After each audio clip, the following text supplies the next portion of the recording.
Hi, வணக்கம் friends. இன்றைக்கி நம்ம ராகி மாவில் ஒரு அருமையான பூரண கொழுக்கட்டை எப்படி பண்ணுறது அப்படிங்கிறத பற்றி பார்ப்போம்.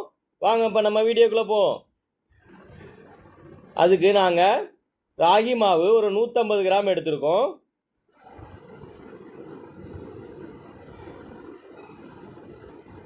ஒரு 100 கிராம் நாட்டு சர்க்கரை எடுத்திருக்கோம்.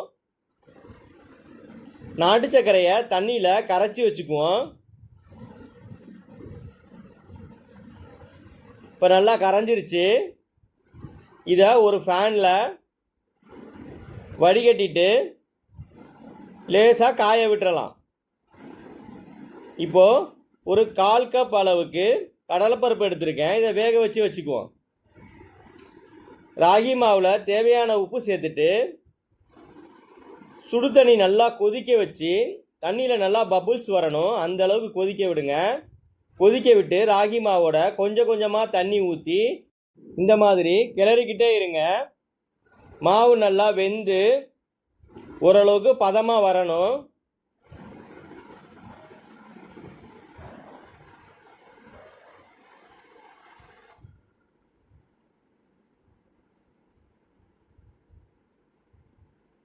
இப்போ நமக்கு மாவு தயாராகிருச்சு. பாருங்கள், மாவில் ஆவி நல்லா பறக்குது.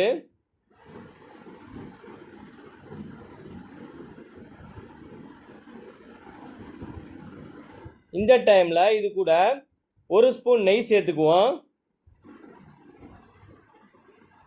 அப்படியே கொஞ்சம் ஓரமாக வச்சிடலாம்.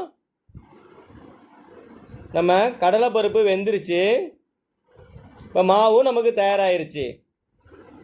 இப்போ கடலைப்பருப்பு நல்லா வெந்துருச்சு. இதை மிக்ஸி ஜாரில் சேர்த்துட்டு லேசாக ஓட்டிக்கலாம். இந்த அளவுக்கு பதம் வந்தால் போதும்.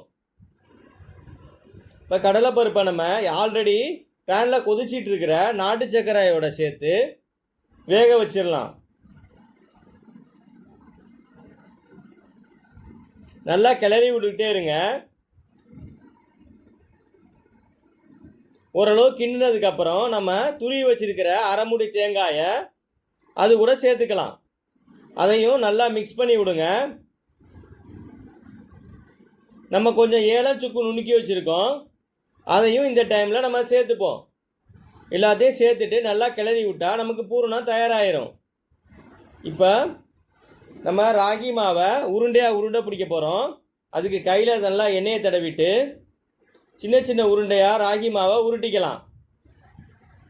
அப்போ தான் நம்ம கொழுக்கட்டை பண்ணுறதுக்கு, பூரணத்தை உள்ளே வைக்கிறதுக்கு, தேய்க்கிறதுக்கு நமக்கு கொஞ்சம் ஈஸியாக இருக்கும். ராகி மாவுலாம் தயாராகிருச்சு உருண்டை பிடிச்சி.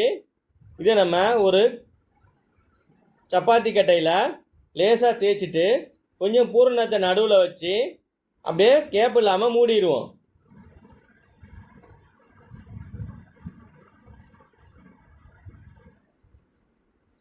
அது மாதிரி எல்லா உருண்டைகளையும் தேய்ச்சிக்கிட்டு கொஞ்சம் கொஞ்சம் பூரணமாக உள்ளே வச்சு க்ளோஸ் பண்ணிக்கலாம்.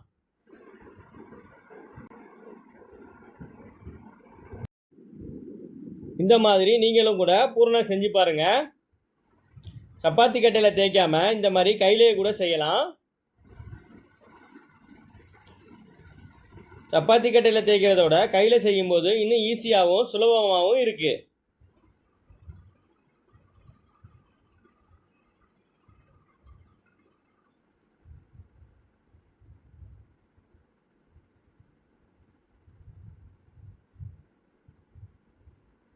இப்போ நமக்கு அருமையான சுவையான பூரணம் தயாராகிருச்சு. இந்த மாதிரி நீங்களும் வீட்டிலேயே செஞ்சு பாருங்கள். பசங்க அருமையாக சாப்பிட்டாங்க. ரொம்ப டேஸ்ட் அலாதியாக இருந்தது. உங்கள் கருத்துக்களை செஞ்சு பார்த்துட்டு சொல்லுங்கள்.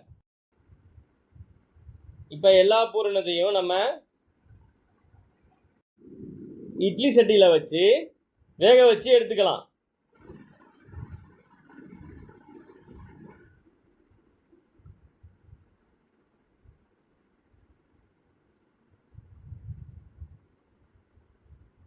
இப்போ நம்ம எல்லாத்தையும் அடுக்கி வச்சிட்டோம்.